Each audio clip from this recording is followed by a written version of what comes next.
ओम बृहस्पति देवाय नमः। ओम विष्णु देवाय नमः।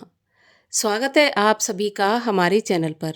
आज के इस वीडियो में हम आपको सुनाएंगे बृहस्पतिवार के व्रत की कथा, जिसको सुनने मात्र से ही सभी प्रकार के कष्ट दूर होते हैं, धन धान्य की प्राप्ति होती है, सुख सौभाग्य में वृद्धि होती है। तो अगर व्रत नहीं भी रख सकते तो भी कथा तो अवश्य सुननी चाहिए। कथा सुनने से ही सभी प्रकार की कामनाएं पूर्ण होती हैं।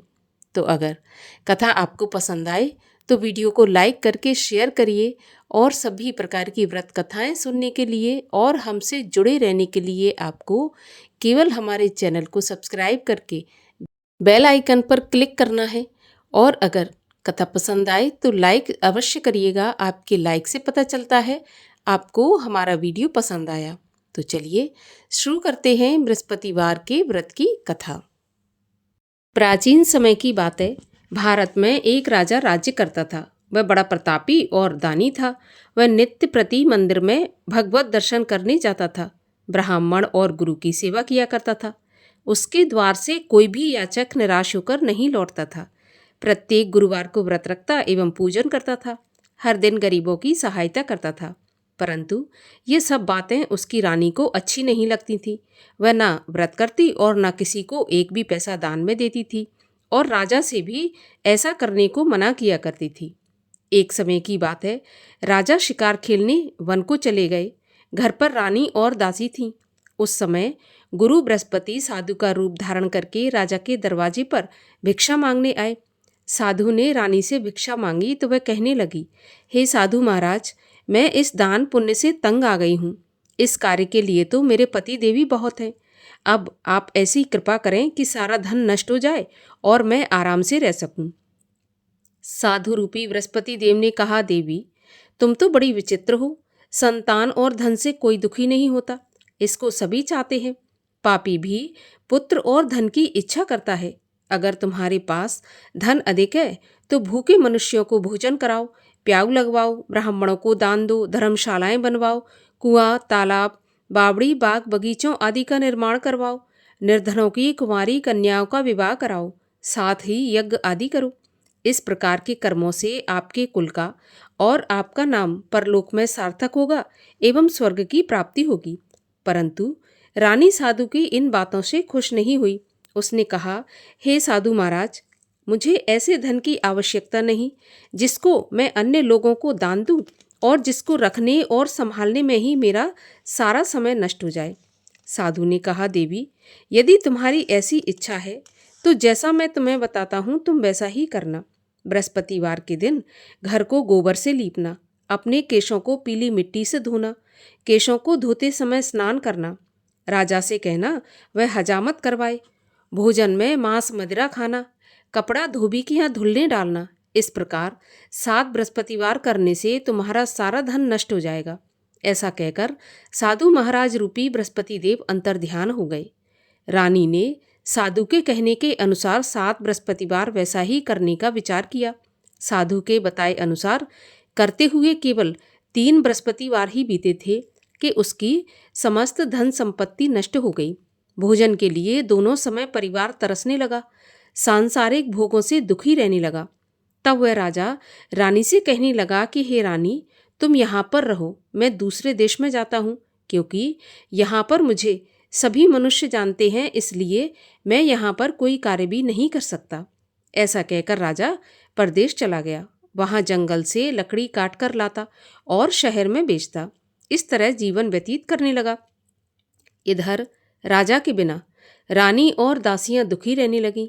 किसी दिन भोजन मिलता और किसी दिन जल पीकर ही रह जाती। एक समय रानी और दासियों को 7 दिन बिना भोजन के व्यतीत हो गए तो रानी ने अपनी दासी से कहा, दासी, यहाँ पास के नगर में मेरी बहन रहती है, वह बहुत धनवान है। तू उसके पास जा और वहाँ से 5 सेर बेझर मांग कर ले आ, जिससे कुछ समय के लिए गुजर हो जाएगी। दासी रानी की बहन के पास गई। रानी की बहन उस समय पूजा कर रही थी। बृहस्पतिवार का दिन था। दासी ने रानी की बहन से कहा, रानी जी, मुझे आपकी बहन ने भेजा है, मुझे 5 सेर बेजर दे दो। दासी ने ये बात अनेक बार कही, परंतु रानी की बहन ने कोई उत्तर नहीं दिया। क्योंकि वह उस समय बृहस्पतिवार की कथा सुन रही थी। जब दासी को रानी की बहन से कोई उत्तर नहीं मिला तो वह बहुत दुखी हुई और उसे क्रोध भी आया। वह लौटकर रानी से बोली, रानी, आपकी बहन तो बहुत ही धनी स्त्री है, छोटे लोगों से तो बात भी नहीं करती। मैंने उससे कहा तो उसने मुझे कोई उत्तर नहीं दिया। मैं वापस चली आई। रानी बोली, दासी, इसमें उसका कोई दोष नहीं है। जब बुरे दिन आते हैं तब कोई सहारा नहीं देता। अच्छे बुरे का पता विपत्ति में ही लगता है। अब तो जो ईश्वर की इच्छा होगी वही होगा। ये सब तो हमारे भाग्य का दोष है। उधर रानी की बहन ने सोचा कि मेरी बहन की दासी आई थी परंतु मैं उससे नहीं बोली, इससे वह बहुत दुखी हुई होगी। कथा सुनकर विष्णु भगवान का पूजन समाप्त करके वह अपनी बहन के घर आई और कहने लगी, बहन, मैं बृहस्पतिवार का व्रत कर रही थी, तुम्हारी दासी गई, परंतु जब तक कथा होती है तब तक ना उठते हैं और ना बोलते हैं, इसलिए मैं नहीं बोली। कहो दासी, क्यों गई थी? तो रानी बोली, बहन, हमारे घर पर अनाज नहीं था। वैसे तुमसे कोई बात छुपी नहीं है, इस कारण मैंने दासी को तुम्हारे पास 5 सेर बेजल लेने के लिए भेजा था। रानी की बहन बोली, बहन देखो, बृहस्पति भगवान सबकी मनोकामना पूरी करते हैं। देखो, शायद तुम्हारे घर में अनाज रखा हो। ऐसा सुनकर दासी घर के अंदर गई तो वहाँ पर उसे एक घड़ा बेझर का भरा मिल गया। तो उसे बड़ी हैरानी हुई क्योंकि उसने एक एक बर्तन देख लिया था। उसने बाहर आकर रानी को बताया। दासी अपनी रानी से कहने लगी, रानी देखो, वैसे जब हमको अन्न नहीं मिलता तो हम रोज ही व्रत करते हैं। अगर इनसे व्रत की विधि और कथा पूछ ली जाए तो उसे हम भी किया करेंगे। दासी के कहने पर रानी ने अपनी बहन से बृहस्पतिवार व्रत के बारे में पूछा तो उसकी बहन ने बताया, बृहस्पतिवार के व्रत में चने की दाल और मुनक्का से विष्णु भगवान का केले की जड़ में पूजन करें और दीपक जलाएं, पीला भोजन करें तथा कथा सुनें। इस प्रकार करने से गुरु भगवान प्रसन्न होते हैं, अन्न, पुत्र, धन देते हैं और सभी मनोकामना पूर्ण करते हैं। व्रत और पूजन की विधि बताकर रानी की बहन अपने घर लौट आई। रानी और दासी दोनों ने निश्चय किया कि बृहस्पति देव भगवान का पूजन अवश्य करेंगे। 7 रोज के बाद जब बृहस्पतिवार आया तो उन्होंने व्रत रखा। घुड़साल में जाकर चना और गुड़ बीन लाई तथा उसकी दाल से केले की जड़ तथा विष्णु भगवान का पूजन किया। अब पीला भोजन कहाँ से आए? दोनों बड़ी दुखी हुई, परंतु उन्होंने व्रत किया था, इस कारण बृहस्पति भगवान प्रसन्न थे। एक साधारण व्यक्ति के रूप में वे 2 थालों में सुंदर पीला भोजन लेकर आए और दासी को देकर बोले, दासी, यह भोजन तुम्हारे और रानी के लिए है, तुम दोनों भोजन करना। दासी भोजन पाकर बड़ी प्रसन्न हुई और रानी से बोली, रानी जी, भोजन कर लो। रानी को भोजन आने के बारे में कुछ पता नहीं था, इसलिए वह दासी से बोली, जा तू ही भोजन कर, क्योंकि तू हमारी व्यर्थ में हंसी उड़ाती है। तो दासी बोली, एक व्यक्ति भोजन दे गया है। रानी कहने लगी, वह भोजन तेरे लिए दे गया है तो तू ही भोजन कर। दासी ने कहा, वह व्यक्ति हम दोनों के लिए 2 थालों में भोजन देकर गया है, इसलिए मैं और आप दोनों ही साथ साथ भोजन करेंगी। दोनों ने गुरु भगवान को नमस्कार करके भोजन प्रारंभ किया। उसके बाद वे प्रत्येक बृहस्पतिवार को गुरु भगवान का व्रत और पूजन करने लगी। बृहस्पति भगवान की कृपा से उनके पास धन हो गया, परंतु रानी फिर पहले की तरह से आलस करने लगी। तब दासी बोली, देखो रानी, तुम पहले भी इस प्रकार आलस करती थी, तुम्हें धन के रखने में कष्ट होता था, इस कारण सभी धन नष्ट हो गया।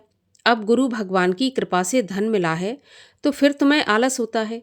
बड़ी मुसीबतों के बाद हमने ये धन पाया है, इसलिए हमें दान पुण्य करना चाहिए। भूखे मनुष्यों को भोजन कराओ, प्याऊ लगवाओ, ब्राह्मणों को दान दो, कुआं, तालाब, बावड़ी आदि का निर्माण करवाओ, मंदिर, पाठशाला बनवाकर दान दो, कुंवारी कन्याओं का विवाह करवाओ। धन को शुभ कार्यों में खर्च करो, जिससे तुम्हारे कुल का यश बढ़े और स्वर्ग प्राप्त हो तथा पितृ प्रसन्न हो। दासी की बात मानकर रानी इसी प्रकार के कर्म करने प्रारंभ कर दिए। उसका काफी यश फैलने लगा। एक दिन रानी और दासी आपस में विचार करने लगीं कि ना जाने राजा किस दशा में होंगे, उनकी कोई खोज खबर नहीं है।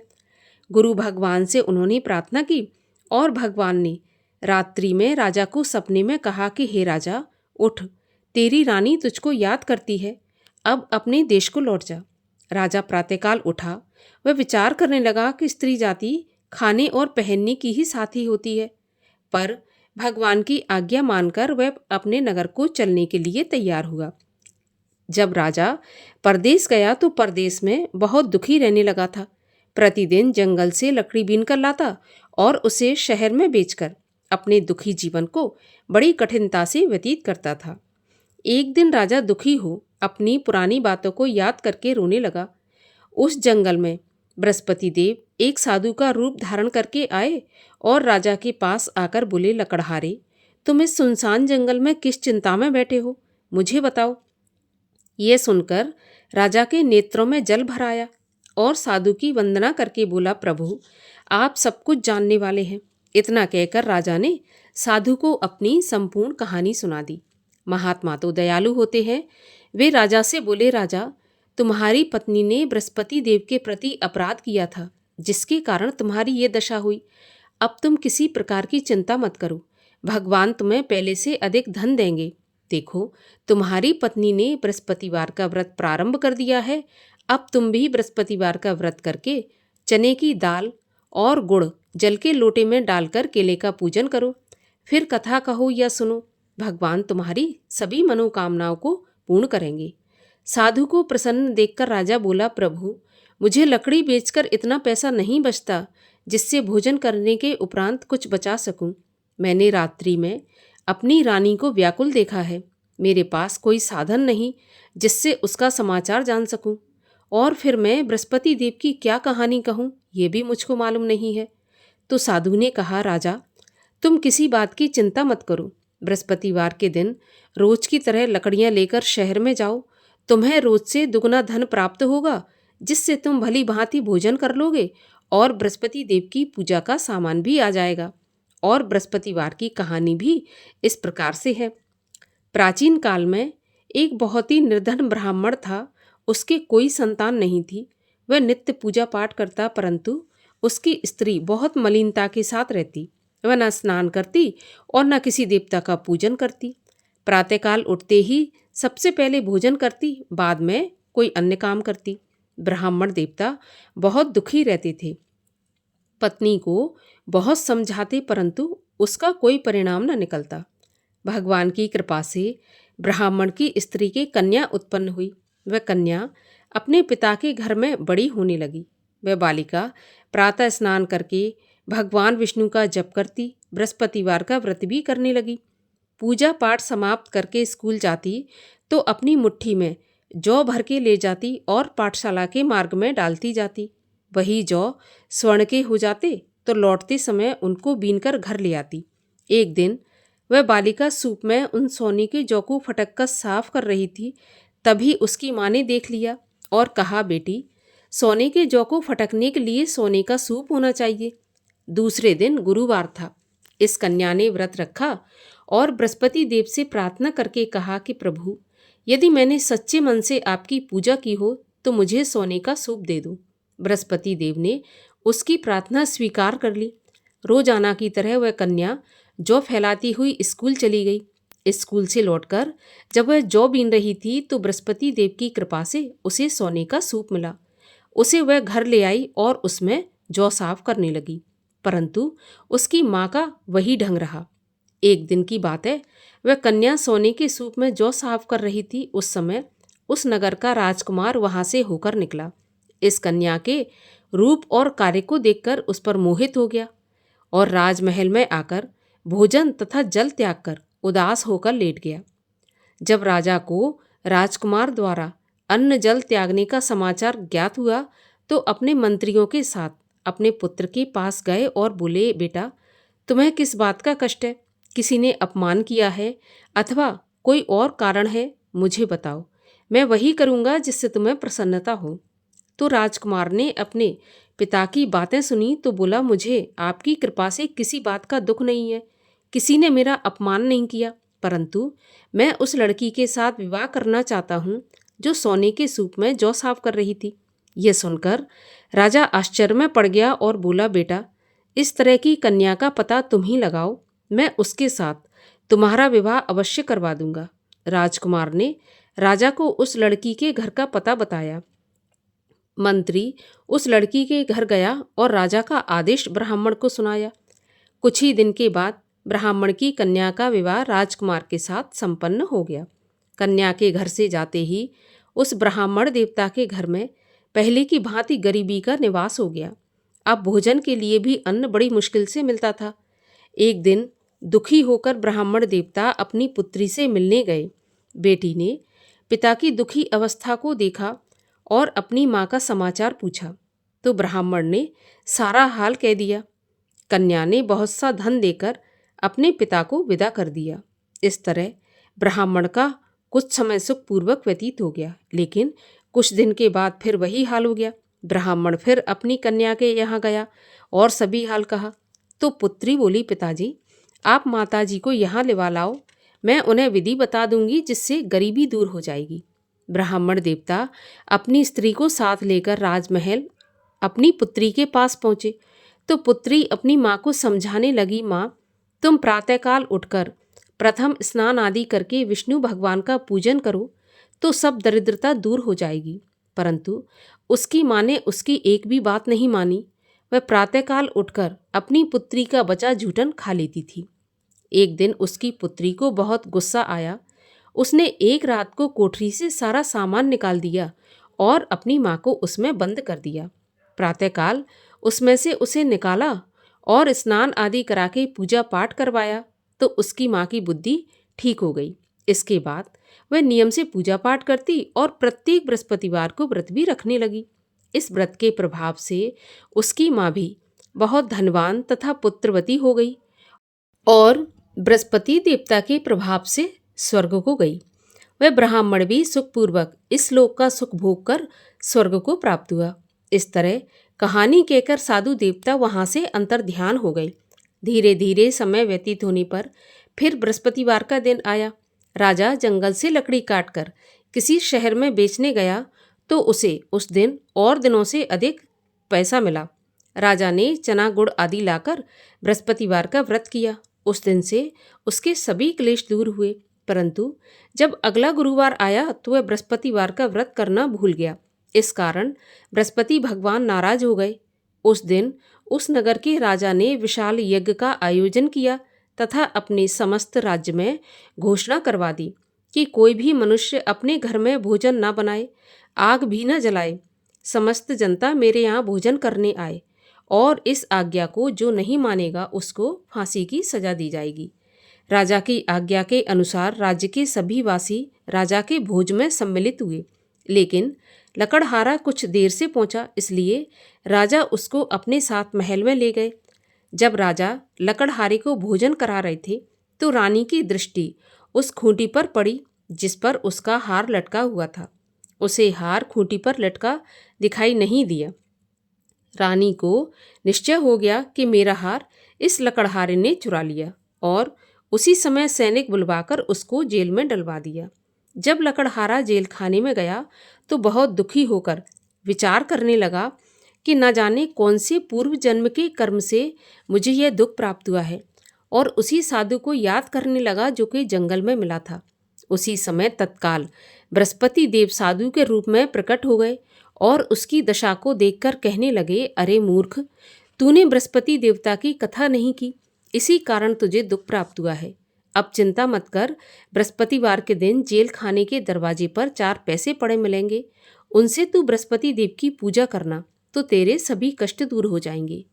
अगले बृहस्पतिवार उसे जेल के द्वार पर 4 पैसे मिले। राजा ने पूजा का सामान मंगवाकर कथा कही और प्रसाद बांटा। उसी रात्रि को बृहस्पति देव ने उस नगर के राजा को स्वप्न में कहा कि राजा, तूने जिस आदमी को जेल खाने में बंद कर दिया है वह निर्दोष है, वह राजा है, उसे छोड़ देना। रानी का हार उसी खूंटी पर लटका हुआ है। अगर तू ऐसा नहीं करेगा तो मैं तेरे राज्य को नष्ट कर दूंगा। राजा प्रातःकाल उठा और खूंटी पर हार टंगा देखकर लकड़हारे को बुलाकर क्षमा मांगी और राजा के योग्य सुंदर वस्त्र आभूषण भेंट करके उसे विदा किया। गुरुदेव की आज्ञा के अनुसार राजा अपने नगर को चल दिया। राजा जब नगर के निकट पहुंचा तो उसे बड़ा आश्चर्य हुआ। नगर में पहले से अधिक बाग, तालाब, कुएं तथा बहुत सी धर्मशालाएं, मंदिर आदि बने हुए थे। राजा ने पूछा, ये किसका बाग और धर्मशाला है? तब नगर के सब लोग कहने लगे कि ये सब रानी और दासी ने बनवाए हैं। तो राजा को आश्चर्य हुआ और गुस्सा भी आया। जब रानी ने यह खबर सुनी कि राजा आ रहे हैं तो उसने अपनी दासी से कहा कि दासी, देख राजा हमको कितनी बुरी हालत में छोड़ गए थे। हमारी ऐसी हालत देखकर वह लौट न जाएं, इसलिए तू दरवाजे पर खड़ी हो जा। रानी की आज्ञा के अनुसार दासी दरवाजे पर खड़ी हो गई। जब राजा आए तो उन्हें अपने साथ महल में लिवा लाई। तब राजा ने क्रोध करके अपनी तलवार निकाली और पूछने लगा, बताओ यह धन तुम्हें कैसे प्राप्त हुआ है? तब रानी ने बताया, हमें यह सब धन बृहस्पति देव के व्रत के प्रभाव से प्राप्त हुआ है।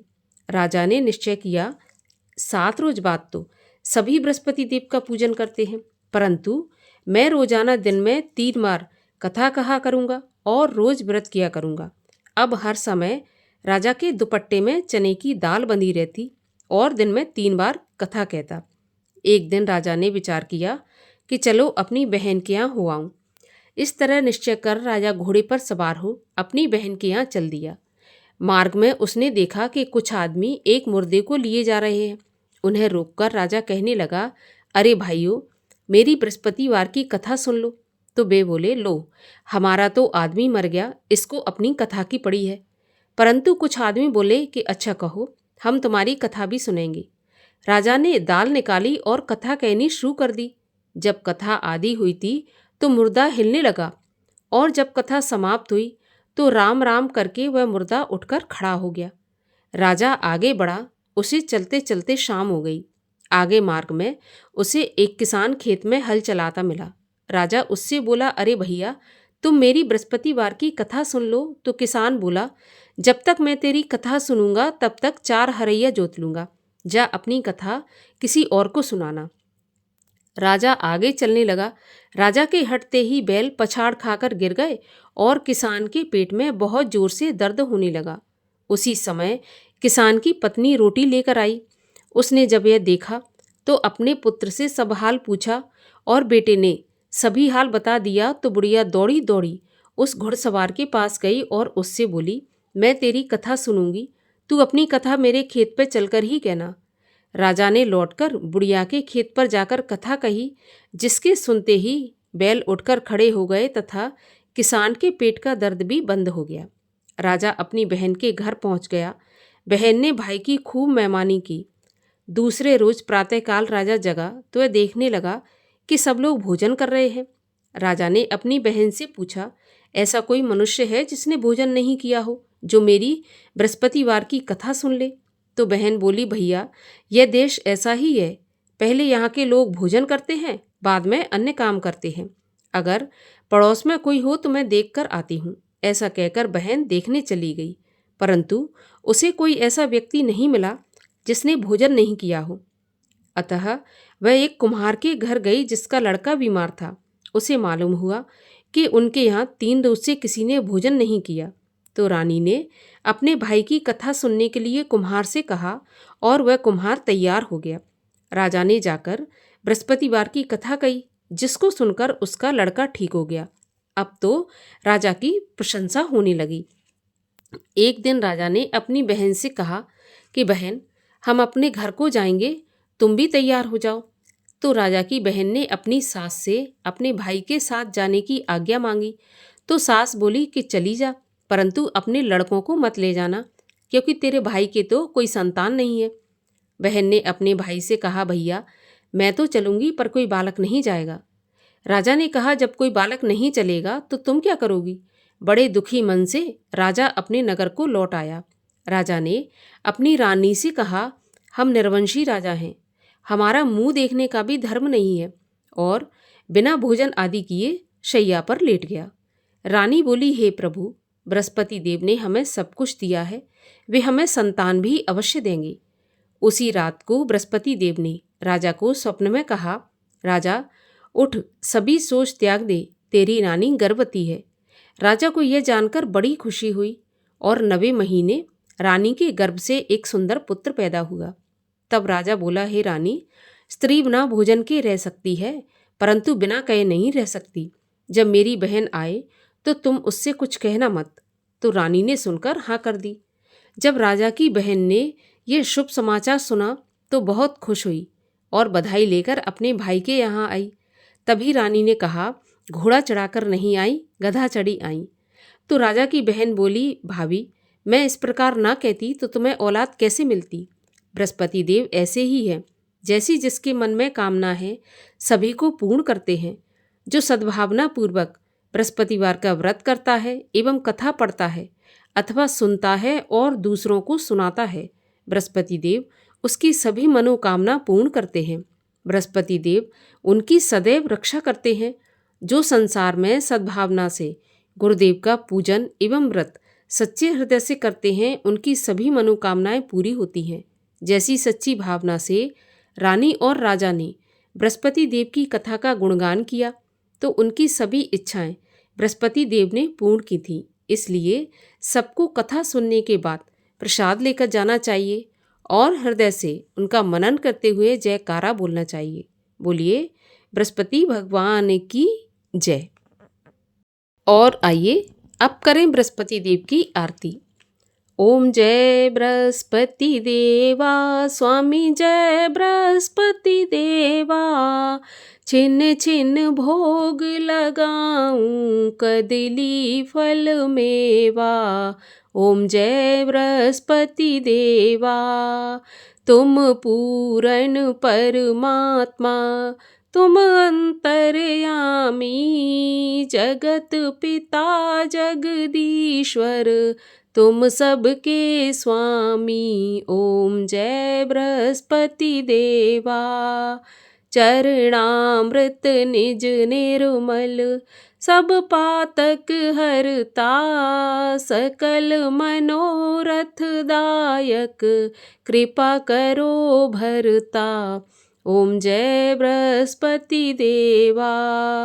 तन मन धन अर्पण कर, जो जन शरण पड़े, प्रभु प्रकट तब होकर, आकर द्वार खड़े। ओम जय बृहस्पति देवा।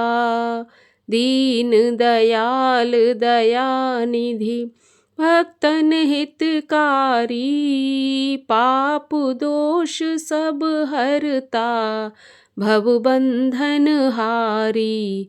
ओम जय बृहस्पति देवा। सकल मनोरथ दायक, सब संशय हारो, विषय विकार मिटाओ, संतन सुखकारी। ओम जय बृहस्पति देवा। जो कोई आरती प्रभु की प्रेम सहित गावे, जेठानंद आनंद कर, सो निश्चय पावे। ओम जय बृहस्पति देवा। बोलिए विष्णु भगवान की जय, बृहस्पति देव भगवान की जय।